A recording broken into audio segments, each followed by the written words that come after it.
আসসালামু আলাইকুম সুপ্রিয় দর্শক মণ্ডলী, অত্যন্ত দুঃখজনক ব্যাপার।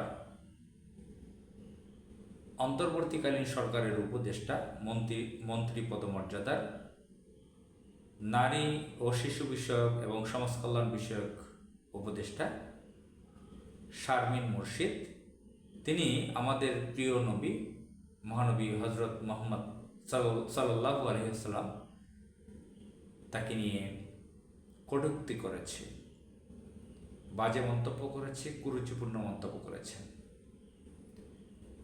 আমি এক ভিডিওতে শুনেছি তিনি যেটা বোঝাবার চেষ্টা করেছেন। 60 বছর বয়সের বুড়ো 6 বছরের মেয়ের গায়ে কিভাবে হাত দিতে পারলো, কোটানকোট। ধর্মীয় কথা বোঝাতে গিয়ে, ইসলাম ধর্মের কথা বোঝাতে গিয়ে তিনি কয়েকদিন আগে আর একটা অনুষ্ঠানে এমন কথা বলেছিলেন যে মাদ্রাসাগুলোতে মানে সরকারের জানাশোনা নেই, সারা দেশে গজিয়ে উঠছে বিভিন্ন জায়গায় মাদ্রাসা, এই মাদ্রাসাগুলো সরকারের হিসাবে নেই, এখানে সেক্সুয়াল অ্যাবিউজ হয়। তো এসব তিনি বুঝিয়েছেন।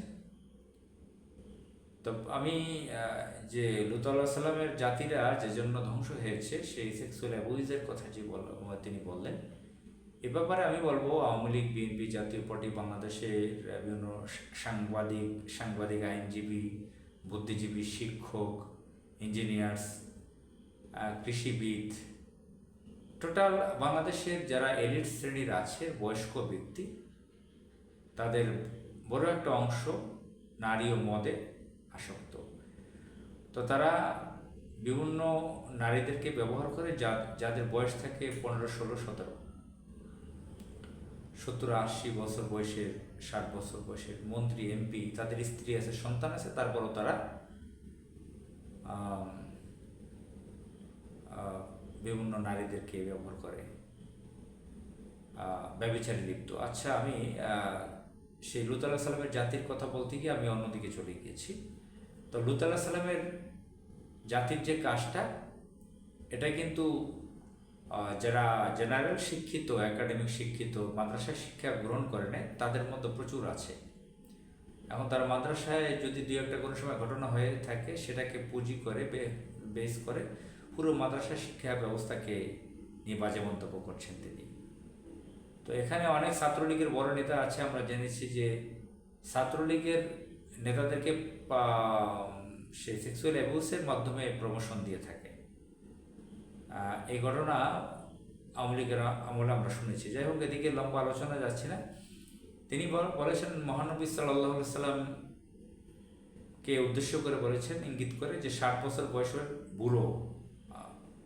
কত বড় সাংঘাতিক যে তসলিমা নাসরিনকে নিয়ে বাংলাদেশের মানুষ অনেকে অনেক কথা বলে, নাস্তিক। তো বাংলাদেশে এখন কত নাস্তিক আছে, স্বয়ং মন্ত্রী পদমর্যাদার। আমরা স্বয়ং আওয়ামী লীগ আমলে পর্যন্ত মন্ত্রী, প্রতিমন্ত্রী, উপদেষ্টা হাসিনার যেগুলো ছিল, 2-4টা আবল তাবল কথা বলেছে ইসলামের বিরুদ্ধে। এই ধরনের কথা, সাংঘাতিক কথা কেউ বলেছে বলে আমরা শুনিনি, সরাসরি মহানবী সাল্লাল্লাহু আলাইহি সাল্লামকে নিয়ে, যে 60 বছরের বুড়ো 6 বছরের বাচ্চা মেয়ের উপরে এভাবে গায়ে হাত তুলেছে। আমাদের প্রিয় নবীজির তৃতীয় স্ত্রী মা আয়েশা রাদিয়াল্লাহু তাআলা আনহা, তিনি ছিলেন কিশোরী বয়সের, তিনি 6 বছর বয়সের, সেটা কিন্তু হাদিস দিয়ে প্রমাণিত নয়। আমরা যতটুকু জানি তার বয়স ছিল 19। তো হয়তো কিছু কমও থাকতে পারে। তো আমাদের নবীজির বয়স ছিল 50-এর উপরে বা নিচে, এই ধরনের।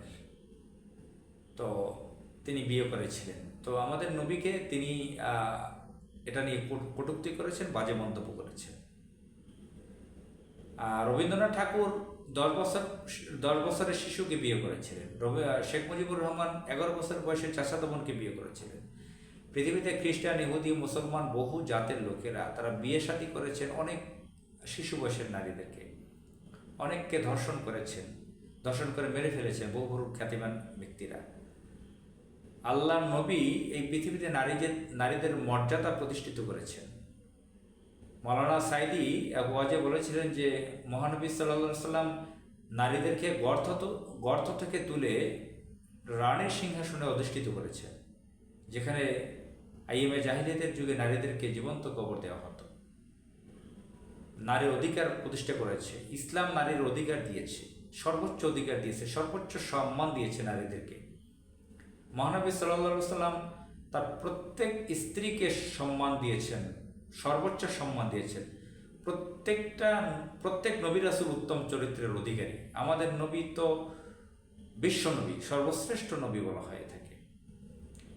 তো আমাদের পবিত্র, আমাদের উত্তম চরিত্রের, আমাদের প্রিয় নবীজি হযরত মুহাম্মদ সাল্লাল্লাহু আলাইহি সাল্লাম, তাকে নিয়ে এই ধরনের মন্তব্য করেছে। সে আমাদের মন্ত্রী পদমর্যাদার উপদেষ্টা।